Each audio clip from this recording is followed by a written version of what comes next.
AJ had never known a world without marble floors, sun-drenched terraces, and the glint of silver cutlery on snowy white tablecloths. Her childhood home spread across the hillside outside Istanbul like something out of a European fairy tale, all manicured lawns and manicured people, kept in perfect order by a small army of housekeepers, nannies and gardeners. Expensive as everything was, paintings as investments lining the walls, sports cars gleaming in the garage, the scent of imported roses in every room. There was always a strange silence in the Havuzlu Kosk, and it took AJ years to realize that the emptiest thing in the house was not the unused guest suites, but her own heart. Childhood passed in a blur of international schools, tutors, tennis lessons, elegant parties she wasn't allowed to stay up late enough to see the end of. Her parents could be glimpsed flitting between their own commitments and social circles, always in motion but never truly landing in the same room as AJ for more than a handful of minutes. Her father, Mr. Arman, was a legend in finance, a man whose portrait sometimes appeared on magazine covers she wasn't supposed to read. Her mother, Selen Hanım, wasn't just beautiful but formidable, president of assorted boards, founder of a charity, always dressed with quiet, intimidating taste. Household discipline and affection were both delegated. AJ's earliest memories were of Mrs. Isla, the governess, tucking her in at night, and of Memo, the old gardener, letting her pick lemons in the greenhouse. She knew the staff better than she knew her own cousins. When she told Mrs. Isla she'd had a nightmare, she'd get a cool glass of water and a quiet back rub, but her parents rarely heard about it at all. There were gifts, extravagant ones.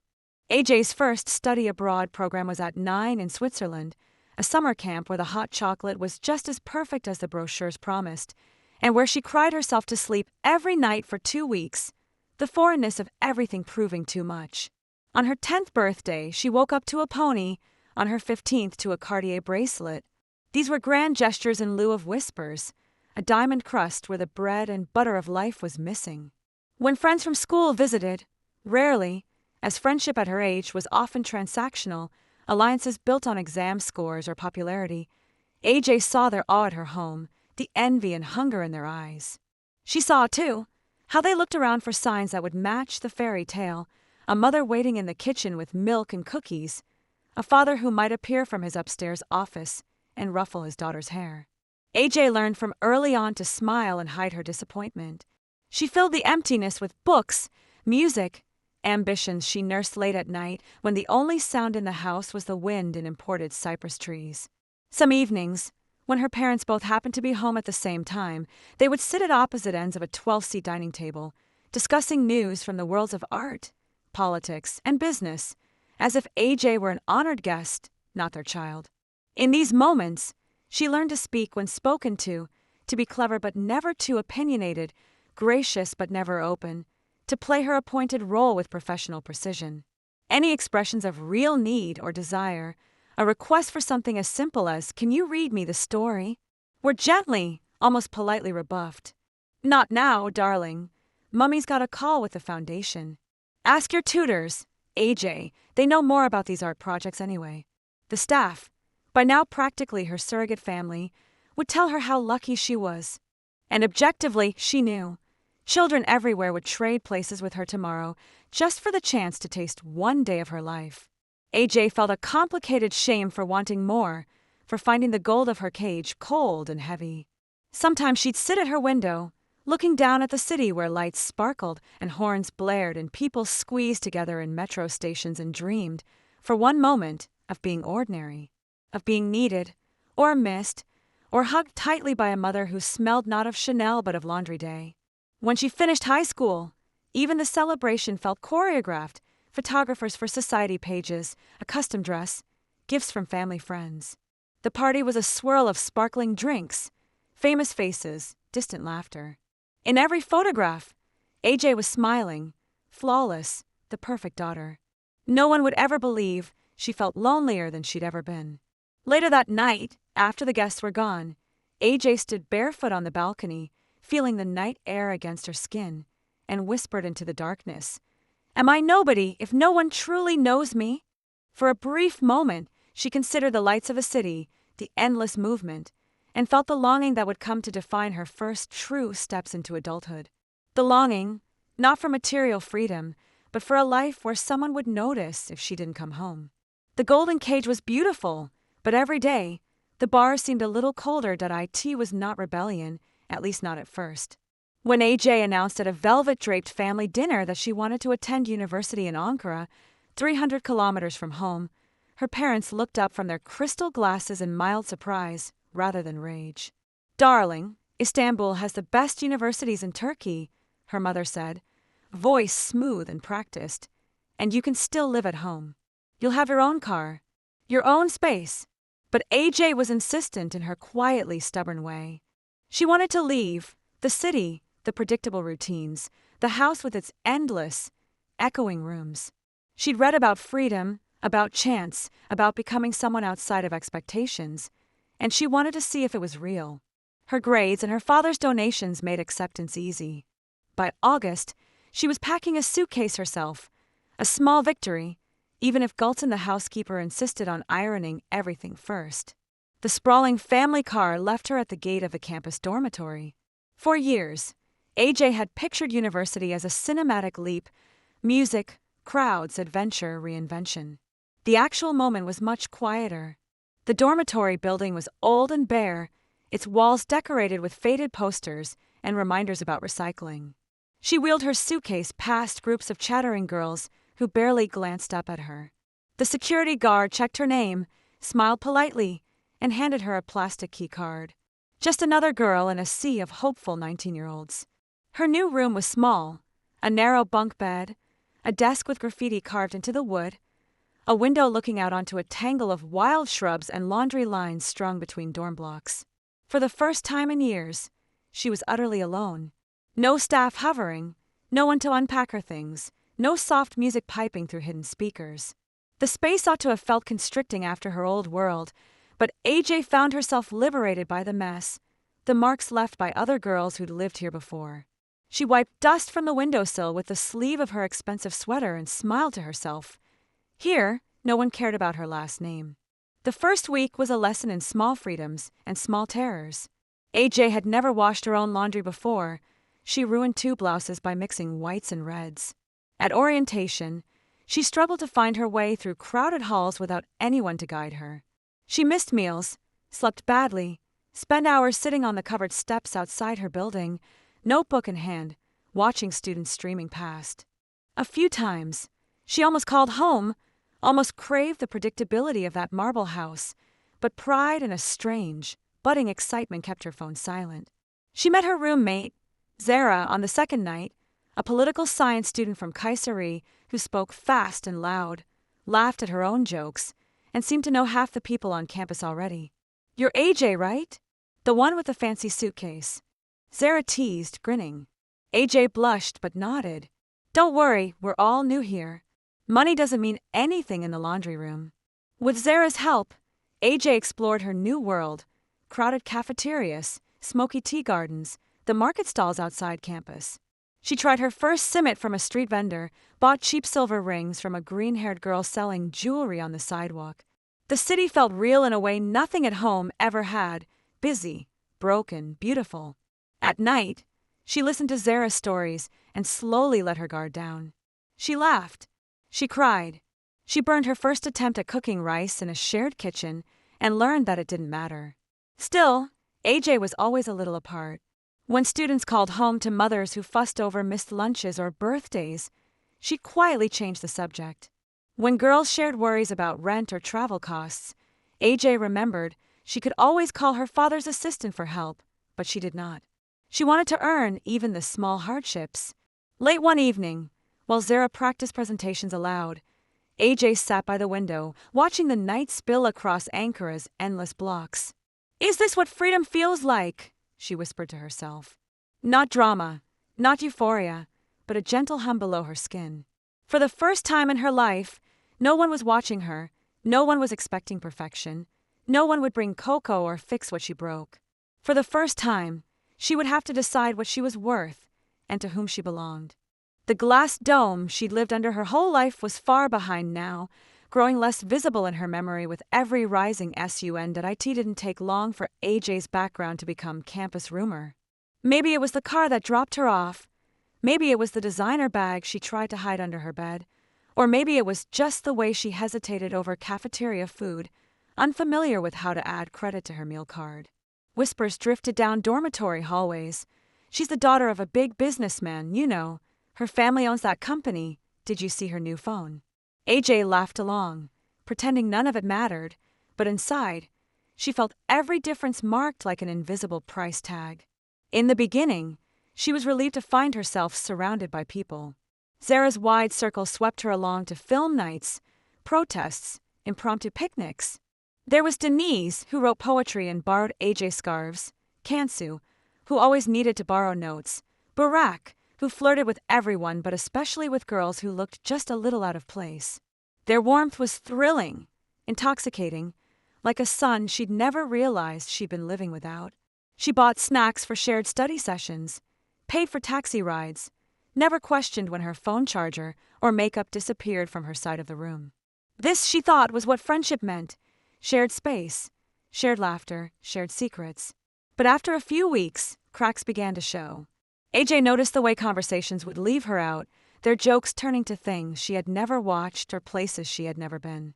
There were parties she didn't hear about until photos surfaced online. When she missed one meeting, people teased her. Out for a fancy dinner with the elite again? AJ smiled with them, though the joke stung sharper than she let on. It was subtle at first. Small requests, a bus ticket here, a borrowed sweater there. Little things turning into bigger favors. "You're lucky, you don't have to worry about these things," Kansa would say, reaching for AJ's new headphones. "You have so much, you don't even notice when stuff goes missing." She felt guilty for her privilege, so she never protested, not even when her wallet vanished after movie night. Rumors were a currency as powerful as cash. AJ learned that secrets too easily handed over became stories traded in crowded cafeterias. One night, she heard Barak and his friends, their voices drifting through the cracked window. "She acts like she's one of us, but let's be honest, she'll never really get it." The next morning, one of her textbooks had a page ripped out. Zara remained kind, a buffer in the swirl of shifting allegiances. "People get weird," she said one rainy afternoon, handing AJ a mug of tea. "Don't take it personal. Some want what you have, or think you're different. Just be careful who you trust." AJ wanted to believe it was that simple. Yet she couldn't shake the ache of each exclusion, each flash of envy in a friend's eyes, each time she caught a whisper as she passed, sometimes admiration, sometimes resentment. When an anonymous post appeared on a university confessions page, she buys friends with snacks and rides, but let's see how long the fun lasts. AJ locked herself in the dorm bathroom, pressing her palms to her eyes until the tears stopped. It was supposed to be different here. She'd wanted a fresh start, a place where she could be just another girl. Instead, her gold became a burden, turning what she shared into proof she didn't belong. Slowly, AJ withdrew. She stopped volunteering her things, stopped paying for group outings. Invitations dried up. She spent lonely evenings scrolling through pictures of people laughing in rooms where she'd been neither wanted nor truly missed. It hurt more than isolation at home had ever done. At least in her father's house, emptiness was silent and expected. Here, it was painted in bright colors, then taken away. One night, Zara found AJ on the building's roof, curled in a blanket with only the city lights for company. "You can't control what people think," Zara said gently. "You can only decide who you want to be." AJ nodded, silent, her hands trembling but resolute. If genuine friendship existed, she would find it. If real belonging was possible, she would earn it, without buying, without pretending, simply by being herself. But first, she had to survive this ache of being almost wanted and almost seen. Winter in Ankara arrived quietly, covering the city's imperfections with a brittle layer of cold. AJ's life shrank to the routines of campus: early classes, late study sessions, rushed meals hunched near heaters with Zara. The city's streets felt harder than before. The loneliness from fall hadn't faded, only shifted, like a bruise masked by thicker clothing. It was on one of these numb, ordinary days that AJ's life was wrenched sideways by her family's world. She was in the middle of rewriting a term paper when her phone rang, her mother's name, rarely seen, flashing insistently on the screen. She hesitated for a moment, dread coiling in her gut before she picked up. Midterms came and went in a haze of exhaustion. AJ tried to bury herself in coursework and late nights at the library, but echoes of the foundation event lingered. Her mother's words, responsibility, reputation, inheritance, stalked her through every decision. They built a wall inside her that none of her classmates could see. She was making tea in the common room one rainy afternoon when Zara, breathless, burst in with her phone thrust forward. "Have you seen this?" she whispered. AJ blinked, confused, until she saw the news banner. Her father's company at the center of a public scandal, fraud, corruption, lawyers swarming their offices like wasps. Her father's name, which once felt like a shield, now burned across every headline. The next 48 hours were a blur. Reporters hounded the campus gates. Ominous emails arrived from the university administration. Girls AJ barely knew stopped her in the halls for comments or sympathy. Even Zara, for all her loyalty, grew quiet and nervous around her. "It'll die down," she said, but AJ could see the distance in her eyes. Meanwhile, calls from home intensified. It wasn't comfort they offered, it was instruction. Delete your social media. Don't speak to anyone about the case.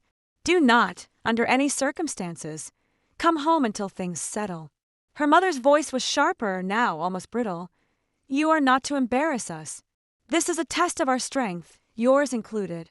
If there had been cracks between AJ and the world before, now there were chasms. She was avoided by some, sought out by others who wanted only gossip. "Do you need money?" old friends joked. "Mind if I take your TV before they seize it?" Each jab cut deeper, until AJ found herself shrinking from everyone. Her walks hurried, her head down. One night, Kansu, once the friend always asking favors, cornered AJ in the courtyard. "Listen, I know you must be freaking out," she said, not unkindly, but with an edge AJ hadn't heard before. "But none of this is really about you. You were just the rich girl, right? Now you're not. It happens." AJ felt both hollow and enraged. 4 years, she tried to hide her background, then to prove she could belong despite it. In an instant, all of it had vanished.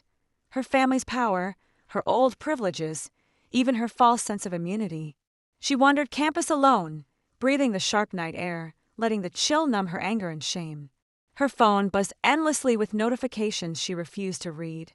She pressed her hands against the cold metal of the dormitory gate and tried, desperately, not to cry. But as the doors locked behind her that night, AJ faced a new, terrible freedom. There was no one left to rescue her. For the first time, she realized she would have to build her own survival, brick by uncertain brick, or disappear entirely in the ruins of a world she never chose. "AJ, come downstairs," her mother's voice said, clipped and efficient. "I'm outside your dorm." AJ glanced at the window, half laughing in disbelief. She tried to protest. "It's snowing, I have class," but her mother had already hung up. Downstairs, the family car idled by the curb, drawing stares in the student lot. Her mother stepped out, perfectly dressed, unmoved by the wind that whipped stray snow into her flawless hair. Selenhenim's hug was perfunctory, quick, smelling faintly of expensive perfume and unfamiliar hotel rooms. "What's wrong?" AJ asked, instantly bracing. "We're going home," her mother replied with a smile that didn't reach her eyes. "There's an event at the foundation this weekend. Press will be there. You're expected." In 1 hour, AJ was back in Ankara's polished suburbs, deposited in a familiar but increasingly foreign world. The old house was filled with guests, adults whose names she only half remembered, always smiling with calculation, always murmuring about reputation and status. AJ was pulled into the swirl, dressed for photographs, made to rehearse answers about school, hobbies, her future plans. The emptiness of her childhood echoed louder. None of the questions were real. No one asked if she was happy. They simply wanted assurance that she fit the outline, a beautiful, successful daughter in the portrait of power. After the event, over a late meal in the kitchen, her mother sat across from her, fingers knitting and unknitting. "Your name means something now, AJ. You will inherit my place in the foundation one day soon. You have responsibilities as well as privileges. Understand that you represent us." AJ bit back the ache in her throat. "Does anyone ever ask what I want?" Her mother's answer was gentle but final. "You are lucky, AJ. Don't make things harder for yourself. Back at university, it was as though nothing had changed, but something in AJ had. She carried the weight of her family's world on her shoulders, feeling pulled between belonging nowhere and everywhere, between duty and fragile independence.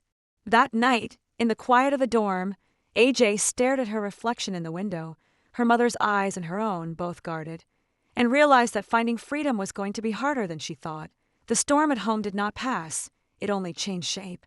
For weeks following the scandal, AJ walked through campus as a ghost. A girl emptied out, watched and whispered about, but touched by no one. Old friends avoided her gaze. Even Zara, though loyal, sometimes hesitated when AJ asked to talk, as if afraid misfortune might be contagious. Yet amid this isolation, a strange quiet strength began to grow in AJ. She realized, first bitterly, then with clarity, that she could wait forever for things to return to how they were, or she could try to become someone new. The tipping point came on a gray, windy afternoon in March, as she sat in the campus cafe reviewing her already overdrawn bank account. Rent for the next semester stared at her in cold, stark numbers. For the first time in her life, the possibility of not belonging somewhere, of losing even the cold comfort of her dorm bed, gripped her fully. She needed work. She needed purpose. She needed to prove, perhaps most of all to herself, that she was more than her family's shadow. The idea of a traditional job terrified her. She had no experience, no CV worth reading. Her only work had been charity galas and planning events, always from a distance. That night, after hours searching online, she found an ad for a part-time assistant at the university library, a place she'd hidden many times, a sanctuary where no one cared who you were if you respected the silence. At the interview, AJ's voice trembled. She fumbled answers about responsibility and time management. Still, the librarian, Mrs. Seema, with her graying hair and gentle eyes, listened patiently.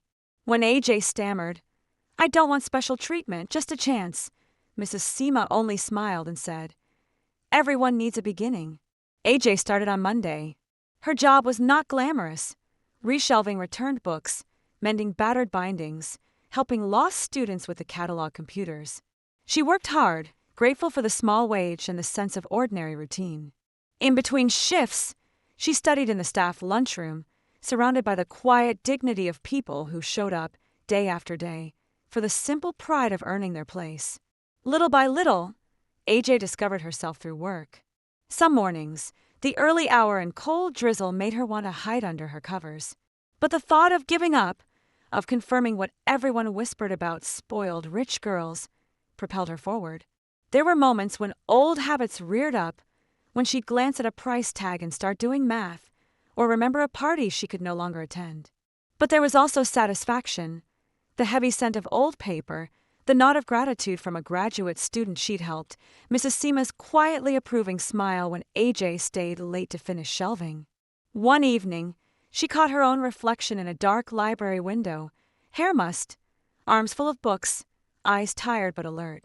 It was the first time she saw herself not as someone surviving disgrace, but as a young woman with her own path, unsure and unfinished, but fiercely her own. In days that followed, AJ noticed small changes. She met people who asked nothing but kindness in return. She made tea for her coworkers, exchanged book recommendations, even laughed with students who didn't know her past. She was still battered, still lonely at times, but she felt, maybe for the very first time, capable. She was no longer waiting for anyone to pull her from the wreckage. She was moving, step by uncertain but determined step, towards a future she could begin to call hers. Spring brought tentative warmth to Ankara, just enough to coax students from their dormitories and melt the gray hush that had settled over the campus. AJ found herself slipping into new rhythms, early shifts at the library, late study sessions, and quiet evenings spent in her tiny room. Her world was smaller, but steadier, and she had begun to recognize the faces around her. Co-workers, regular visitors to the library, and the ever-gentle Mrs. Seema, who insisted they share tea on rainy afternoons. Then, one Friday, as she was shelving books near closing, she noticed a familiar figure huddled at a corner table, Kansu, the girl who used to ask for notes and, at her most distant, had been rather cutting about AJ's family. Kansu's posture was tense, her eyes raw with exhaustion and embarrassment. AJ paused, uncertain, recalling every slight, the rumors, the colder years, then set down her books and walked over. "Hey, are you all right?" she asked softly. Cansa startled, clearly torn between pride and desperation. I messed up with a group project. I might fail the class, and my scholarship depends on my grades," she admitted, voice breaking. "Sorry, too. I just don't know who else to talk to." A long silence grew between them. AJ thought about how many times she'd needed support, a kind word, a helping hand, and how rarely she'd let herself ask for it openly. Now, seeing Kansu so vulnerable, she realized she could hold on to old wounds, or she could try something different. "Let's look at it together," AJ said, pulling out a chair. "I have time."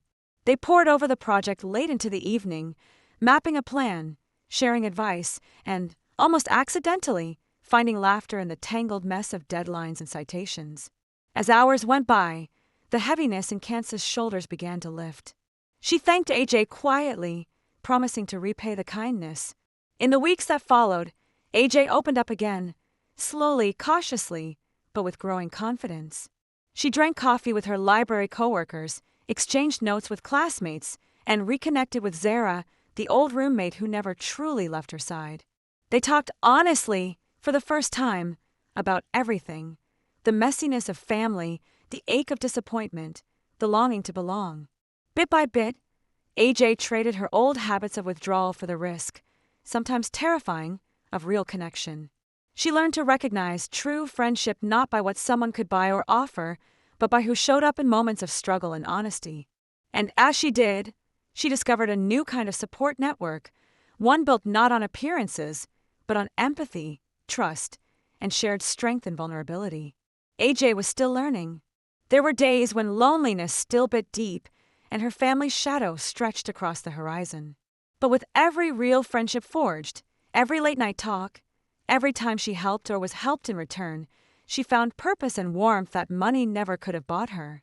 By the time cherry blossoms bloomed across campus, AJ knew that she had, at last, begun to build a life that was hers in ways she had never dared to imagine. Summer arrived in full force, draping Ankara in fierce sunlight and restless energy. Exams passed, the city slowed, but AJ found her own pace for the first time. She still worked at the library, saving a small sum each month, but her world was wide with possibility. One evening, Mrs. Seema, her mentor and steady friend, invited her for dinner at a tiny apartment crowded with teacups and overflowing bookshelves. Over lentil soup and laughter, Mrs. Seema said, "You know, AJ, not everyone learns so young that the price of gold isn't always measured in lira. You've built something real here." Walking home under a sky shot through with stars, AJ let those words settle deep within her. She remembered the frightened girl who had stepped into the city with a suitcase full of expensive clothes and a heart aching for warmth. She remembered the pain of betrayal and rumors, the weight of scandals she didn't choose, the silent distances from her parents she had never truly crossed. Her future was still uncertain. She knew that her family's fortune might never return, and their name would carry scars for years to come. But AJ had finally learned to measure her worth differently, from the hand she held, from the friends who chose her not for status but for honesty, from the quiet pride she felt at the end of a full day's work. On graduation day, AJ dressed simply, standing with her small circle of friends, the sunlight a blessing on her shoulders. Her parents attended quietly from the edge of the crowd, awkward, distant, a chasm she no longer needed to cross to feel whole. She hugged Zara and Mrs. Seema tightly, and after the diploma was in her hands, found a quiet moment by the library steps. That afternoon, inspired by the kindness and resilience she had found in herself and others, AJ sat down and sketched the idea for a campus support group, one for other girls who found themselves adrift, caught between expectations and isolation, privilege and longing. She named it Wings of Gold, not to forget where she came from, but to remind herself, and others, that even a gilded cage could be broken, and from it, something beautiful could learn to fly. In time, Wings of Gold grew, a network of students supporting each other, sharing resources, stories, and friendship without condition. AJ watched as girls who felt different, lonely, misunderstood began to find strength, Not from money or reputation, but from each other and from the courage it took to seek help, to offer honesty, to risk hope. As another summer faded into autumn and new first-year students arrived, AJ met them at the campus gates, not as a lonely, uncertain girl, but as someone who had discovered her own wings. In her pocket, she carried the smallest gold charm, shaped like a feather, a keepsake from a childhood bracelet, now a symbol not of captivity, but of the freedom she had earned. Whatever came next, she was ready.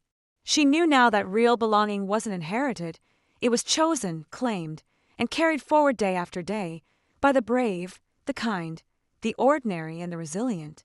And for the first time, AJ felt the air beneath her own golden wings, knowing she did not need to leave anything behind to become fully, fiercely herself.